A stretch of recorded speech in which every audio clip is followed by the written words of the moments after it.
Long QT2 long QT2 नहीं खान पाया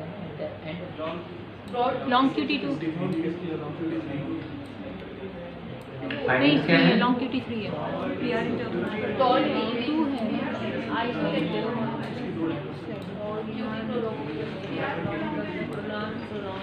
QT prolong है टॉल भाई नंबर से देखना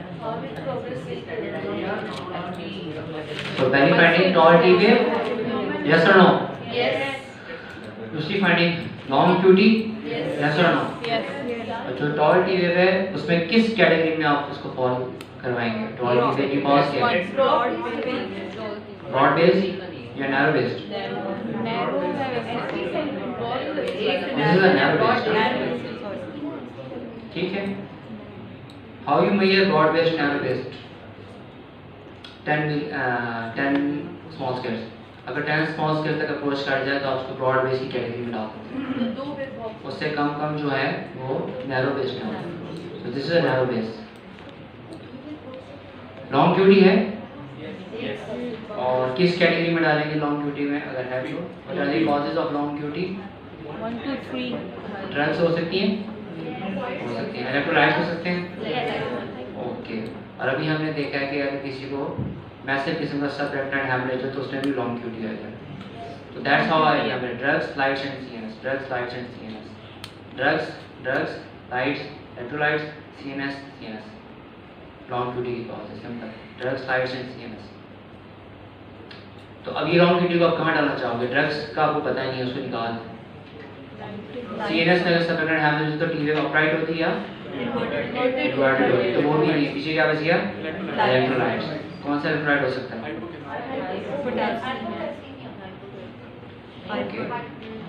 हाइपोकैलीमिया भी बना रहे हो, फिर टॉल टी वेव भी बना रहे हो, या तो हाइपरकैलीमिया कर लो, हाइपोकैल्सीमिया कर लो। So if a patient has hyperkalemia and he is also hypocalcemia, what is the most likely diagnosis? T wave CRF renal cause CRF Yes, CKD. Hyperkalemia, hypocalcemia, hypertension add करते हैं उसके अंदर। इसी ECG में voltage में high कर देता हूँ MPH वाले। वो मुझे ECG मिली नहीं, एक्चुअली मेरे पास ECG थी वो। टिपिकल ECG थी CKD। उसमें सब कुछ था CKD के पेशेंट के लिए। तो ECG is very informative if you just बाइट से बाइट में आना शुरू करते हैं आप। ठीक है जी।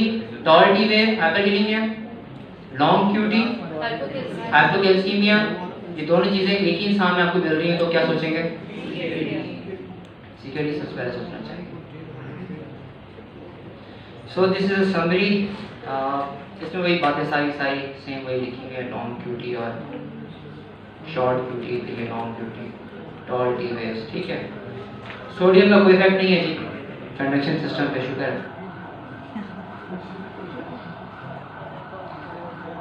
वो कहते हैं sodium is to brain as potassium is to heart.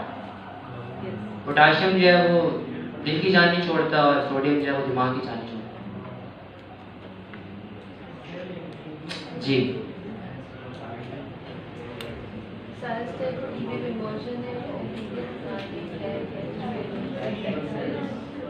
Findings बताइए जल्दी से। Let's be quick.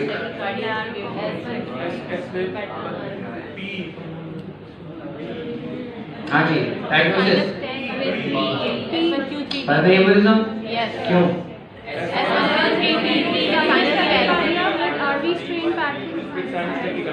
Okay,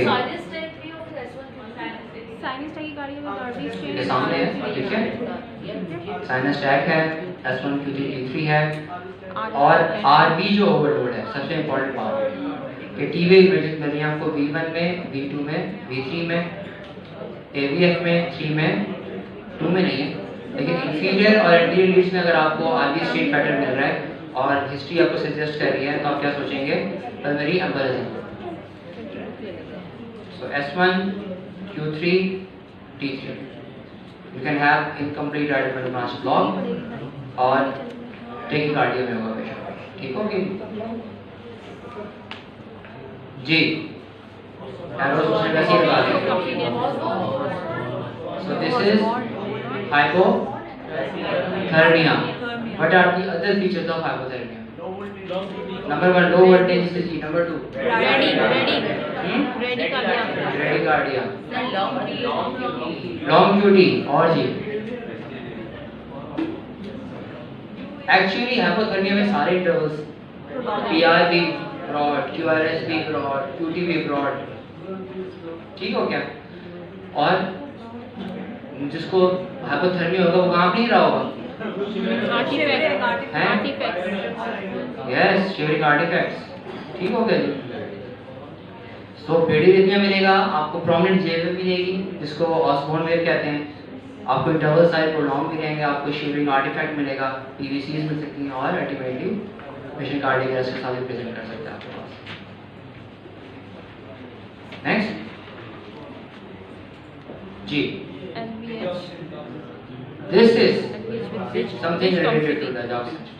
Findings बता दें। रिवर्स टिक साइन और LBH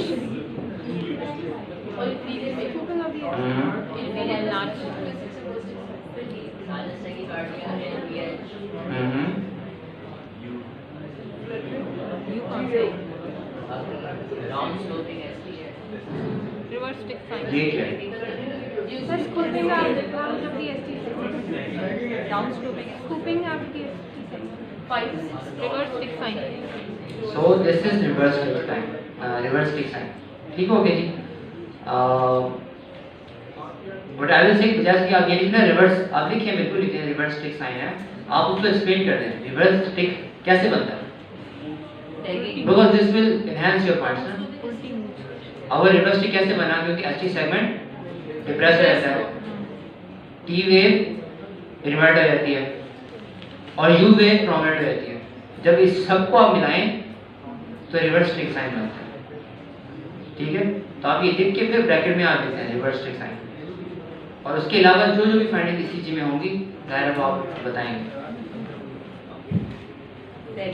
So look for sagging ST depression with upward concavity, decreased T wave amplitude, QT short मिलेगा आपको, increase U wave amplitude होगा और PR prolong मिलेगा।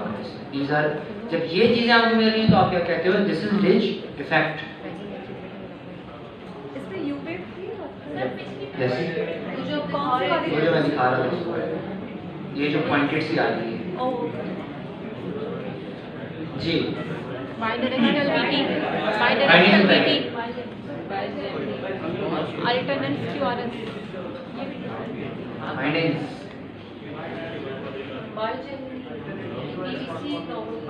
बाइडायरेक्शनल VT ओ जी, कौन बोला है? कौन बोला है? PVC तो नहीं है। अभी बात में टाइम है ना, अब तुम बाय डायरेक्शन मीटिंग।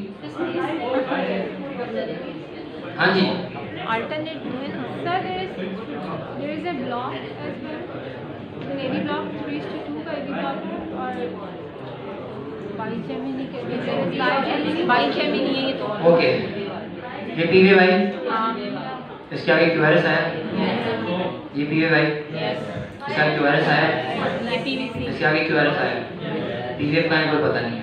चलो ये पीवे भाई absent पीवे, so if I say this is conducted,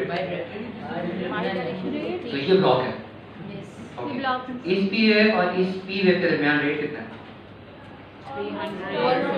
180 tacky में है या नहीं? yes You have tachycardia. Atrial tachycardia. Look at the morphology. It is not that dome shaped जो एक साइनस पीवे होती है। Atrial tachycardia है नंबर एक बार, और 1:1 कंडक्शन ही है, ब्लॉक भी। So if you have atrial tachycardia with AV block और बीच में आपको PVC मिल रही हैं, that is digoxin. this is the digoxin toxicity typically। और जो मैंने आपको बातें बताई ये सब फाइंडिंग्स में आप लिखेंगे तो आपको मार्क्स मिलेंगे।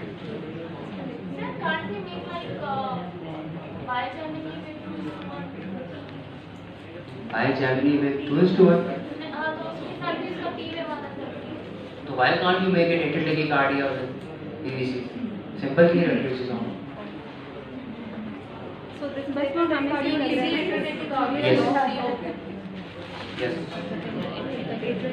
जी हो गया है बायोडायरेक्शनल मीटिंग वाला कौन था? हाँ भी जवान अब क्या है ये इसी चीज को देखो उसको क्या देख रहे हो?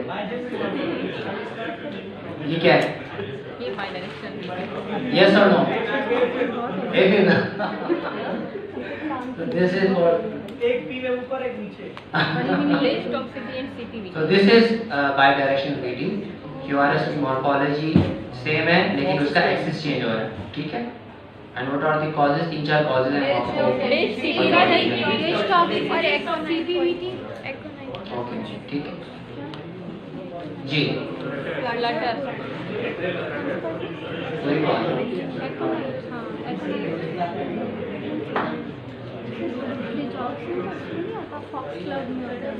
जी फाइंडिंग्स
अच्छा ये क्या है?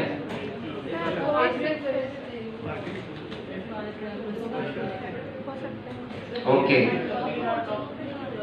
यस एक्सीलेंट बिल्कुल this is flutter with complete heart block and again this is the sign of digoxin toxicity जब ये चीज आए रिजॉक्सिन टॉक्सिसिटी ये आए रिजॉक्सिन टॉक्सिसिटी ये आए digoxin toxicity this is this effect you must know the difference ये वाइब्रा सवाल भी है और ये उसका सवाल भी है जी जो इसलिए अभी आप लास्ट देख रहे हैं कि लास्ट जो QRS कॉम्प्लेक्स है आखिरी दो उनमें फ्लटर में जितनी प्रोमिनेंट नहीं है हाँ ठीक है वो फ्लटर वेव्स कुछ लीड्स में इसलिए कहते हैं कि लीड V1 और रिदम स्टेप पे आप ज़्यादा ध्यान दें अगर आपने P वेव से रिलेटेड कोई चीज़ पे कमेंट करना है क्योंकि वो हर जगह बिल्कुल सेम एज इट इज नहीं आती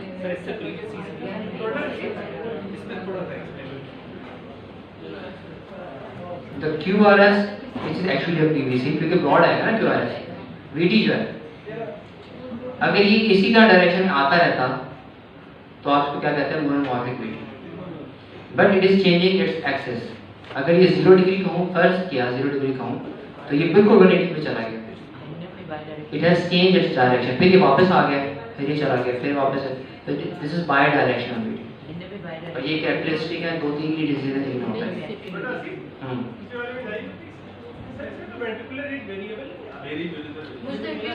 यार मुझे तो वो लग रहा सेम लग रहा है वो बीच में ना ये वो है ग्रिड है सही देखिए नीचे वाले ग्रिड में ऐसे लग रहा है कि 1 2 3 this is conducted sir B3 में देखिए पहले और दूसरे 6 वाले या 5 वाले वेरिएबल ब्लॉक है ये जो है ना ये QRS नहीं है this is the grid last वाले ओके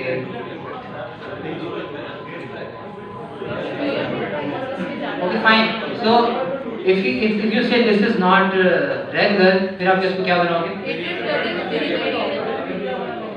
ठीक ठीक है जी